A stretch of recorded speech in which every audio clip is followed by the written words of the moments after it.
অনেকেই জানতে চেয়েছেন আমাদের ফার্মেসি কোর্সের সার্টিফিকেট নেই, এখন আমরা কিভাবে ড্রাগ লাইসেন্স করব। আপনাদের প্রশ্নোত্তর হচ্ছে, আপনাদের যাদের ফার্মেসি কোর্সের সার্টিফিকেট নেই আপনারা চাইলে ড্রাগ লাইসেন্স করতে পারবেন, অর্থাৎ আপনারা চাইলে আপনার নিজের নামে ড্রাগ লাইসেন্স করতে পারবেন। সেক্ষেত্রে যার ফার্মেসি কোর্সের সার্টিফিকেট আছে তার কাছ থেকে ফার্মেসি কোর্সের সার্টিফিকেটটি নেবেন এবং সেই সার্টিফিকেটের মাধ্যমে আপনারা চাইলে ড্রাগ লাইসেন্সের আবেদন করতে পারবেন এবং নিজের নামে ড্রাগ লাইসেন্স করতে পারবেন।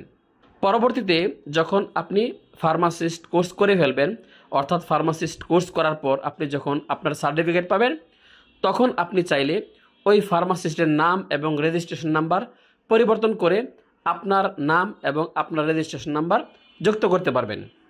অর্থাৎ ঔষধ প্রশাসনে যোগাযোগ করে পরবর্তীতে ফার্মাসিস্টের নাম এবং রেজিস্ট্রেশন নাম্বারের জায়গায় আপনার নাম এবং রেজিস্ট্রেশন নাম্বার যুক্ত করতে পারবেন, কোনো সমস্যা নেই। এভাবে আপনারা চাইলে সহজেই নিজের নামে ড্রাগ লাইসেন্স করে নিতে পারেন।